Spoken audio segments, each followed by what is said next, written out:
내 아버지를 장사하게 허락하옵소서. 이르시되 죽은 자들로 자기의 죽은 자들을 장사하게 하고 너는 가서 하나님의 나라를 전파하라 하시고, 또 다른 사람이 이르되 주여 내가 주를 따르겠나이다마는 나로 먼저 내 가족을 작별하게 허락하소서. 예수께서 이르시되 손에 쟁기를 잡고 뒤를 돌아보는 자는 하나님의 나라에 합당하지 아니하니라 하시니라. 아멘. 네, 그 IMF 직후에 상도라는 드라마가 있었는데 혹시 기억하신지 모르겠습니다. MBC에서 방영되었던 드라마였는데요. 그 드라마 중에 아주 멋진 대사가 있었는데요. 어떤 대사였냐면, 과연 상도란 무엇인가? 바로 장사는 이익을 남기는 것이 아니라 사람을 남기는 것이 상도라는 것입니다. 이 상도라는 것은 말 그대로 장사하는 도리죠. 그래서 장사하는 사람들은 장사함에 있어서 어떤 원칙과 도리가 있다는 것입니다. 근데 참 이 대사가 멋진 것은 뭐냐면, 장사가 단순히 돈을 남기거나 이웃만 추구하는 것이 아니라 바로 사람을 남기는 것, 이것이 참 상도라는 말 속에서 많은 사람들이 그 IMF의 어려운 시절을 겪으면서 큰 도전이 되었던 것을 볼 수가 있습니다. 저는 그런 측면에서 과연 목회란 무엇인가? 제가 목회를 하면서 무엇을 남겨야 할까를 생각해 보는데, 그 답은 저 역시 동일하게 제자를 세우는 것, 성숙한 제자를 만드는 것이 저는 목회의 가장 중요한 일이라고 생각해 봅니다. 왜냐하면 예수님께서도 이 땅에서 33년간 사역을 하시면서 예수님은 수많은 무리들을 남기시거나 그렇다고 어떤 번듯한 교회 건물을 세우신 것이 아니라, 아시는 것처럼 12명의 제자를 남기셨고, 그리고 12명의 제자들을 통해서 복음이 전파되어서 지금 우리까지 복음이 오게 된 줄 믿습니다. 그런데 이런 가정 가운데 오늘 본문에서 예수님은 이제 제자들에게 십자가의 길을 가기에 앞서서 제자들을 점검하시면서 제자들을 훈련시키고 있는 내용이 본문에 나와 있습니다. 그렇기 때문에 여러분들이 누가복음 9장은요, 흔히 제자 훈련장이라고 말합니다. 여러분들 지금 누가복음 9장이 몇 절로 끝나죠? 보면 62절로 끝납니다. 굉장히 긴 장이죠. 근데 그 긴 장 가운데 뭐를 담고 있냐면, 바로 예수님을 따르기 위해서 제자는 어떤 모습을 가져야 할 건가를 예수님께서 가르치고 있습니다. 근데요, 이 누가복음 9장을 보게 되면 이 9장에 나타나는 제자들의 모습은 안타깝게도 자꾸 실수하고 실패하는 모습을 보여주고 있습니다. 우리가 읽지는 않았지만 여러분들 그 13절을 보시면요, 먼저 막 누가복음 9장 10절을 보게 되면 오병이어의 기적 사건이 나타납니다. 보리떡 5개와 물고기 2마리로 5,000명을 먹이는 그 과정 속에서 그 제자들이 역할을 하는데 그 역할을 잘 못하게 됩니다. 13절을 보실까요? 13절에 보면 이렇게 되어 있습니다. 예수께 이르시되 너희가 먹을 것을 주라 하시니 여짜오되 우리에게 떡 5개와 물고기 2마리밖에 없으니 이 모든 사람을 위하여 먹을 것을 사지 아니하고서는 할 수 없사옵나이다 라고 제자들은 주님, 우리가 가지고 있는 현실로는 이거 할 수 없습니다라는 부정적인 말을 하는 것입니다. 그 다음에 이제 28절을 보게 되면 예수님께서 변화산상에서 놀랍게 변화되는 그 사건이 나타나는데, 그 가운데 이 제자들은 주님의 변화되는 모습을 바로 보지 못하고 졸고 있는 모습을 보입니다.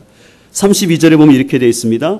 베드로와 및 함께 있는 자들이 깊이 졸다가 온전히 깨어나라고 되어 있습니다. 제자들이 예수님께서 변화되는 상황 가운데 뭐 했다라는 것입니까? 졸았다라는 거예요. 근데 어떻게 졸았다고 그랬어요? 깊이 졸았다고 말하고 있습니다. 바라오기는 혹시 오늘 예배 가운데 깊이 조는 분들이 없기를 소망합니다. 지금 이제 온도도 따뜻해지죠. 이제 성경 말씀을 설명해 주면 이제 그분이 오실 거예요.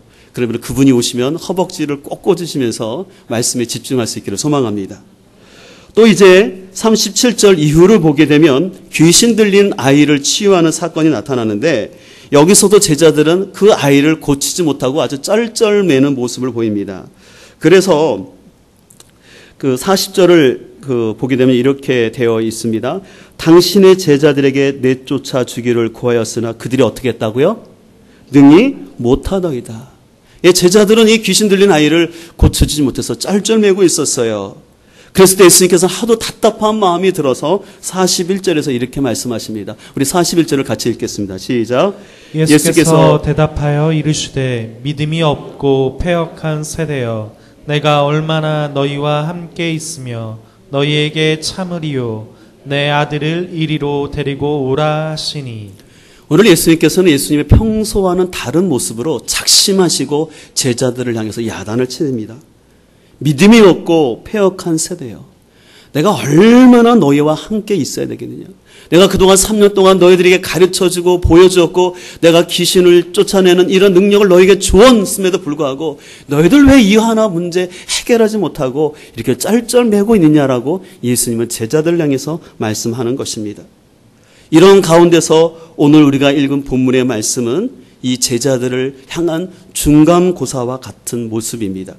그러나 안타깝게도 오늘 본문에 등장하는 이 이름 없는 제자들은 이 중간고사에서 아주 안 좋은 낙제점을 나타내는 것을 볼 수가 있습니다.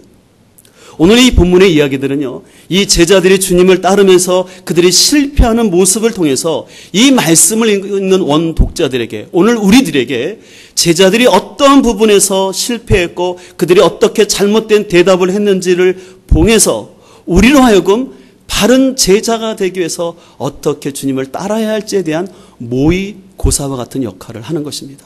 본고사에 앞서서 먼저 이 모의고사를 통해서 너희들은 이러이러한 모습 때문에 실패하지 않도록 하라고 주님께서는 오늘 본문을 통해서 우리에게 교훈하고 있습니다. 여러분, 원래 시험의 목적은요, 사람을 떨어뜨리는 게 목적이 아니에요.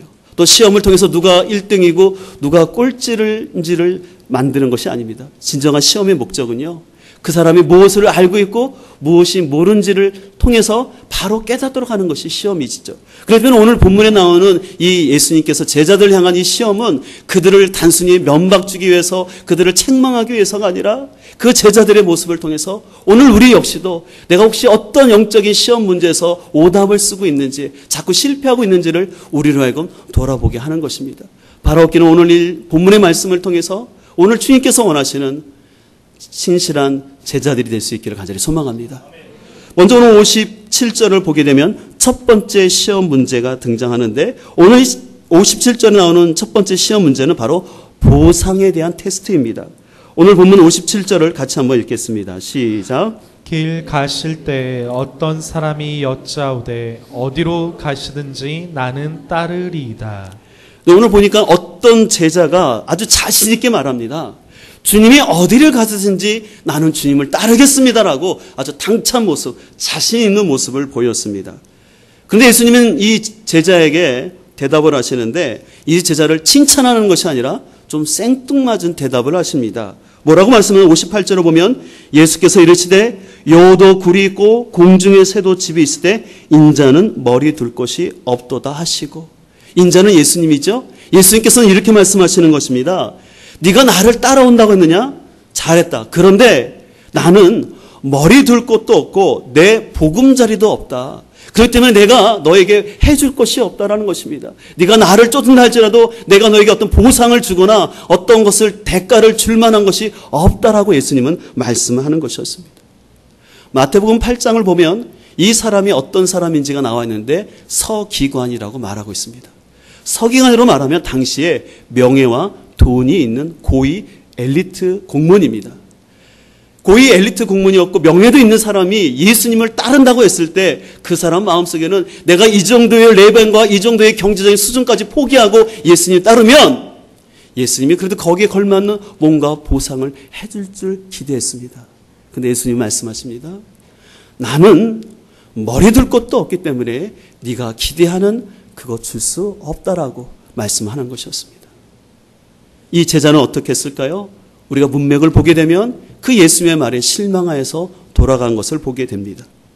이제 59절에는 두 번째 시험 문제가 나옵니다. 59절을 같이 읽겠습니다. 시작. 또 다른 사람에게 나를 따르라 하시니 그가 이르되 나로 먼저 가서 내 아버지를 장사하게 허락하옵소서.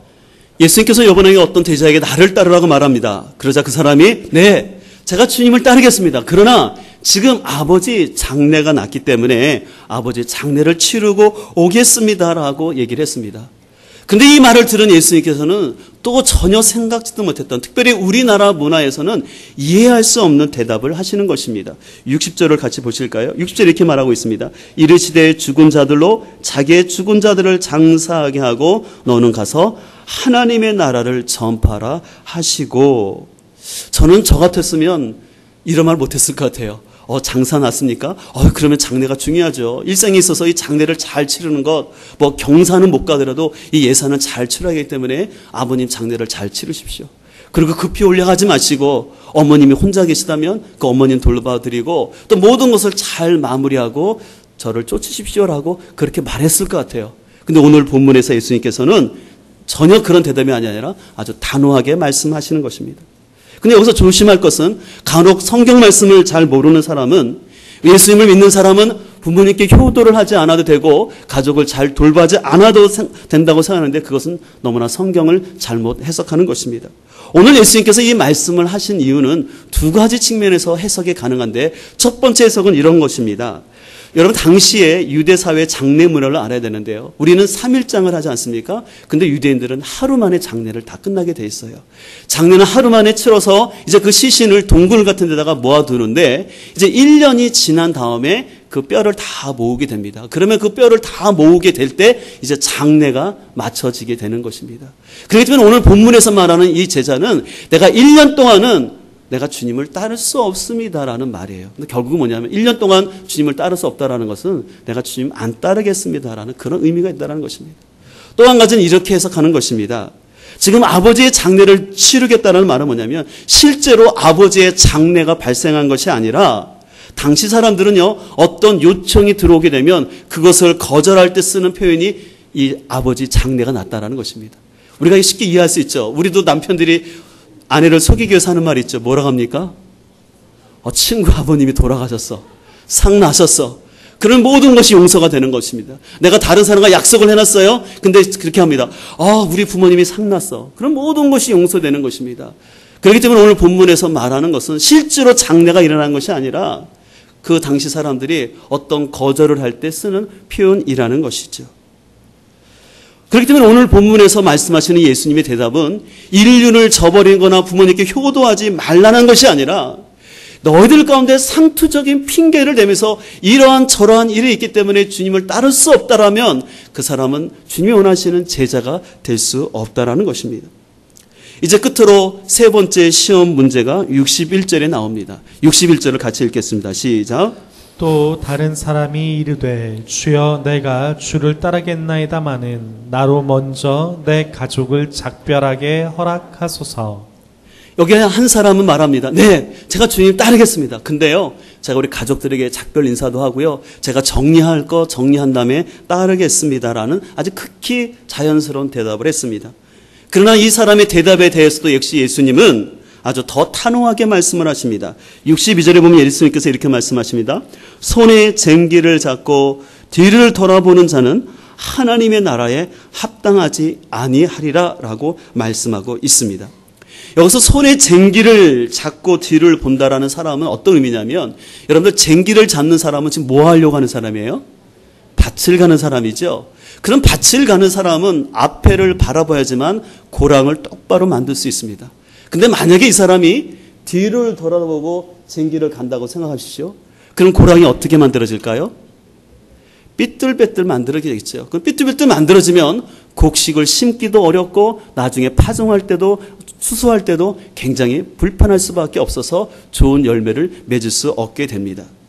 그렇기 때문에 주님께서는 이 말씀을 하신 것은 뭐냐면, 주님께 집중하지 아니하고 다른 데 미련을 두고 세상을 향해서 뒤돌아보면서 그런 자세로 가지고 주님을 따르는 사람은 주님의 제자에 합당하지 않다라는 말씀을 하는 것입니다. 그래서 오늘 주님은 예수님을 따름에 있어서 방해가 되는 것에 네가 미련 두지 말고 오직 목적 한 가지만 바라보면서 예수님을 따르라고 말씀하는 것입니다. 오늘 이상과 같은 이 세 가지 시험 문제를 통해서 예수님은 제자들에게 도전을 하는 것입니다. 너희가 나를 따르겠느냐? 이제 내가 십자가를 지는 그 길을 갈 텐데 이 십자가의 길은 실은 쉽지는 않단다라고 말하는 것입니다. 그러면서 예수님은 그러나 이 길이 쉽지는 않지만 너희가 나를 따라오게 되면 내가 너희와 함께 할 거고 그리고 우리의 삶이 언젠가 끝나가 될 텐데 그때 하나님께서 우리 생명을 지켜주시고 천국으로 인도하실 것이라고 말씀하시는 것을 우리는 알 수가 있습니다. 오늘 조국교회와 우리 성도들의 신앙을 뒤돌아보면서 한 가지 좀 아쉬움이 있다면 너무 우리는 복음을 한쪽으로 치우쳐서 보고 있다는 것입니다. 복음이라는 것은 말 그대로 복된 소식입니다. 바로 예수님께서 우리의 죄를 위해서 십자가의 죽으심으로 인하여서 누구든지입니다. 누구든지 예수를 믿기만 하면 죄사함 받아서 하나님 백성 되고 천국을 소유합니다. 이것이 복음입니다. 그러나 복음은 이런 축복의 말씀만이 있는 것이 아니라 제자의 길이라는 십자가의 길이라는 헌신을 요구하고 있다는 것입니다. 다시 말해서 우리가 이 복음 대신 예수님을 따르기 위해서는 때로는 자기를 희생해야 되고 자기를 포기하고 자기 부인을 할 때 진정 제자가 될 수 있고 이 복음을 온전히 경험할 수 있다는 것입니다. 그러나 안타깝게도 우리 조국교회에서는 이런 복음의 양면성을 같이 보게 하는 것이 아니라 한쪽만을 강조하면서 예수 믿으면 병 고침받고 예수 믿으면 부자 되고 예수 믿으면 성공한다라는 일변적의 한쪽에 기울어진 메시지만을 전함으로 인해서 사람들로 하여금 균형 잡힌 신앙이 아니라 치우친 신앙을 만들었다는 것입니다. 분명히 복음에는 이런 하나님의 약속과 축복이 있습니다. 그러나 복음에는 또 다른 측면이 있다는 것을 우리는 알고 균형성을 잡아야 할 줄 믿습니다. 혹시 여러분 중에 이렇게 생각하는 분들이 있을지 모르겠어요. 그래도 목사님 제가 반쪽이라도 복음을 알고 있으니까 50%는 되니까 그래도 구원을 받지 않겠어요 라고 생각할지 모르겠습니다. 그러나 여러분들 반쪽짜리 복음은 복음이 아닙니다. 죄송하지만 저는 목회자의 양심으로서 반쪽짜리 복음만 갖고 구원을 얻을 수 있다라고 저는 가르칠 수가 없습니다. 제가 말씀을 공부하는 목회자로서 제가 하나님의 말씀을 통해서 배운 것은 분명히 복음엔 축복이 있지만 복음에는 하나님의 도전과 헌신이 있다는 것을 우리는 기억해야 됩니다. 여러분들 여기 보면 10,000원짜리 지폐가 있어요. 좋지요 여러분들? 이번에 설 명절 때 여러분들 많이 준비하셔야 되는데 만약에 이거를 보여주면 어떨까요? 한쪽은 10,000원짜리가 있는데 뒤쪽은 백지예요. 그리고 혹시 이거를 여러분의 손자나 자손에게 주고 이걸 가지고 슈퍼 가서 마트 가서 물건을 사려고 그러면 주인이 이걸 받을까요? 안 받을까요? 안 받는 게 당연하죠. 이거는 진짜 돈이 아니라 뭐예요? 가짜 돈이고 위조 지폐예요. 저는 오늘 여러분에게 도전하기를 원합니다. 여러분이 한쪽만의 복음을 붙잡고 이것으로 인해서 나는 구원을 얻었다라고 생각하고 있다면 오늘 주님은 아니라는 것입니다. 우리는 복음의 양면성을 바라봐야 합니다. 그래야지만 우리의 신앙이 온전하게 될 줄 믿습니다. 아까 말씀드린 것처럼 우리 그동안 조국교회는 이 복음의 양면성을 강조하는 것이 아니라 빠른 성장을 위해서 그저 예수만 믿으면 된다는 복받는다는 성공주의 기복주의 메시지만을 전함으로 인해서 많은 사람들을 교회로 오게 하고 교회를 세웠습니다. 그러나 지금 현실은 어떻습니까? 그렇게 교회가 많고 성도들이 많이 있지만 세상으로부터 가장 지탄을 받는 사람들이 기독교인이 되었고 오히려 불교나 천주교를 믿을지언정 교회는 안 믿겠다라고 하는 사람들이 가득한 것을 보는데 그것은 세상의 언론이 야속하다고 말할 수는 없습니다. 어쨌든 간에 이것이 우리의 현실입니다. 그러나 그럼에도 불구하고 우리에게 소망이 있는 것은 복음이 있기 때문에 소망이 있는 줄 믿습니다. 반쪽짜리 복음이 아니라 온전한 복음을 붙일 때 거기에 소망이 있으며 비록 교회가 세상으로부터 지탄을 받고 손가락질을 당한다 할지라도 교회만이 유일한 소망이요 희망인 줄 믿어야 할 줄 믿습니다. 비록 인터넷 댓글에서 세상 사람들이 교회를 욕한다고 기죽지 마십시오. 교회는 생명이고 거기 안에 하나님의 소망이 있습니다. 그런 교회가 되기 위해서는 우리들이 온전한 복음 앞에 서야 할 줄 믿습니다. 그럴 때 우리는 오늘 제자들이 실패하는 모습을 통해서 혹시 내 안에 어떤 부분에서 자꾸 실패하고 낙제하고 있는지를 살펴봐야 합니다. 어떤 성도들은 교회에서 부흥회나 수련을 하게 되면 그때 굉장히 뜨거워집니다. 아주 열정적입니다.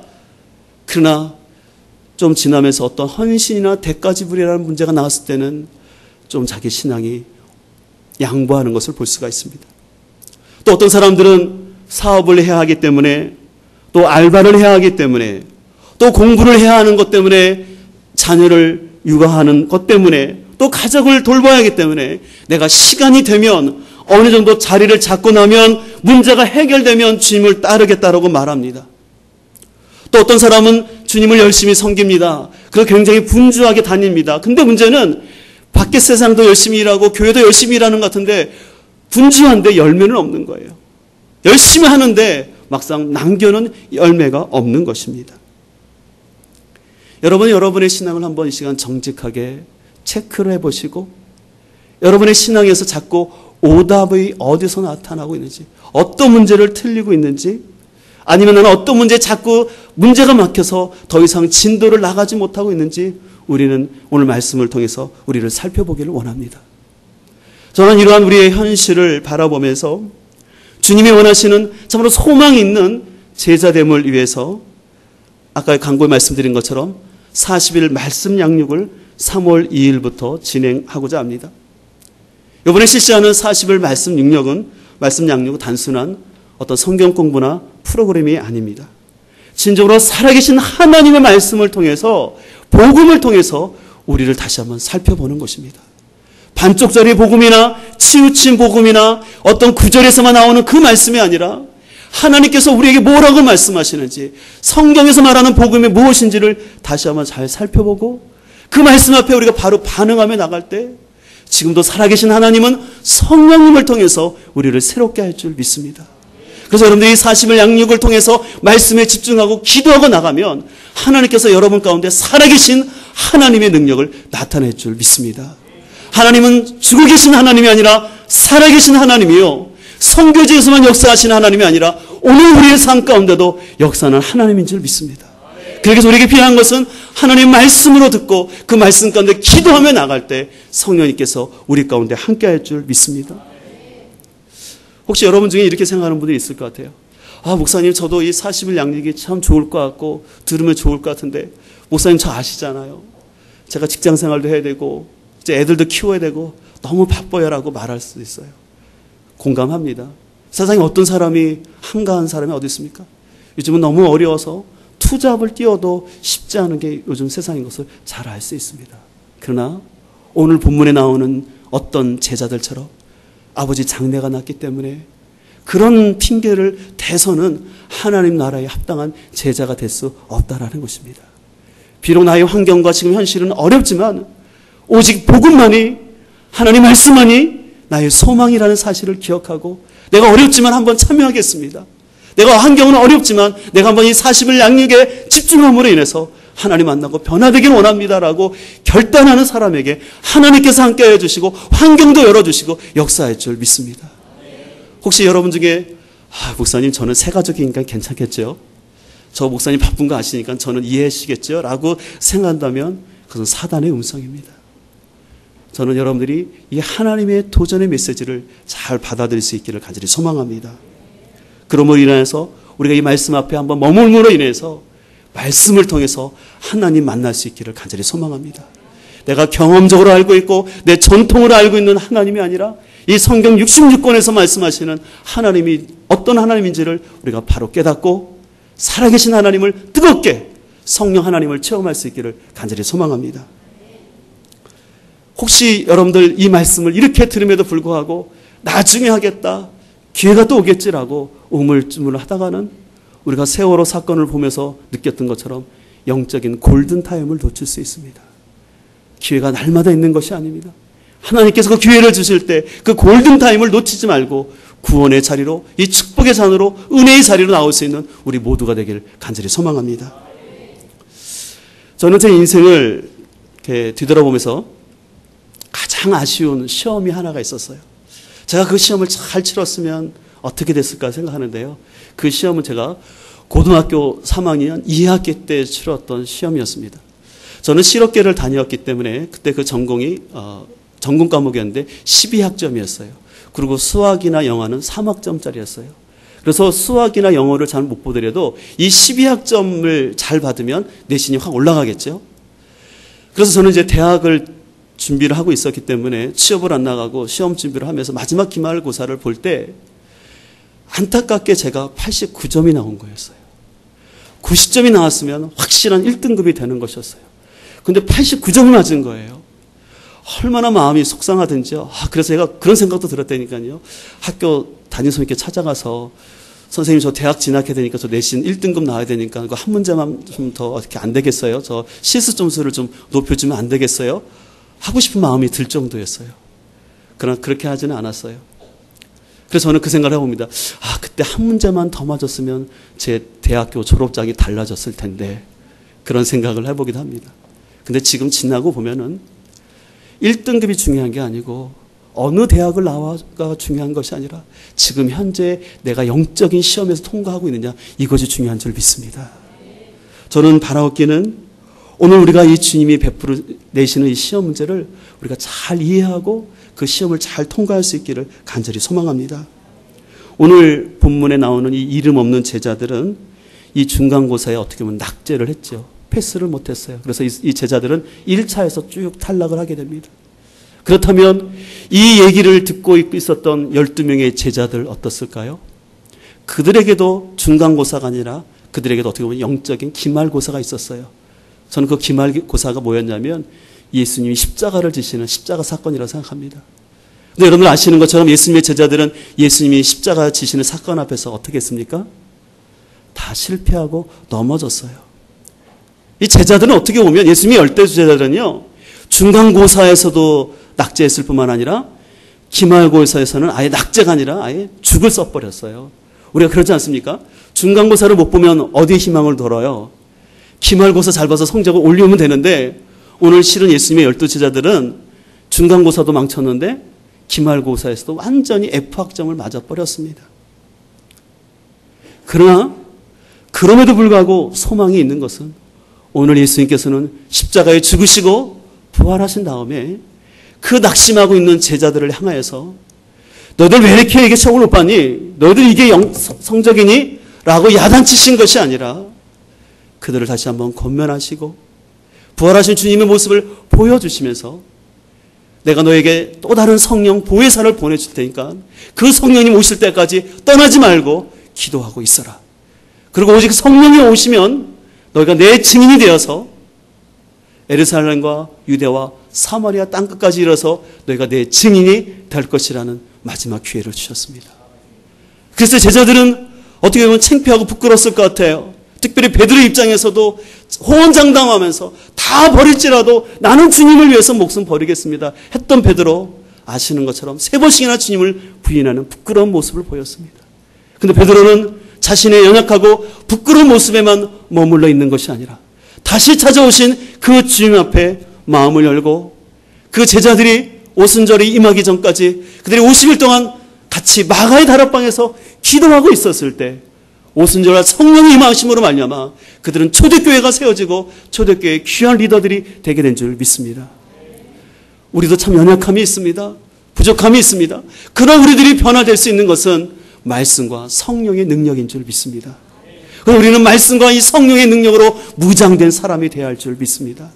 그래서 하나님의 말씀에 기반하여서 바른 진리를 깨달을 뿐만 아니라 성령 하나님, 우리 눈에 보이진 않지만 지금도 살아계시는 성령 하나님을 체험적으로 만나야지만 우리가 소망 있는 제자가 되고 희망이 있는 교회를 만들어갈 줄 믿습니다. 저는 바라옵기는 이번 40일 양육을 통해서 우리가 모두가 이 영적 시험을 잘 치름으로 말미암아 여러분들의 영적인 내신 성적이 올라갈 뿐만 아니라 하나님을 뜨겁게 만나는 귀한 시간 될 수 있기를 간절히 소망합니다.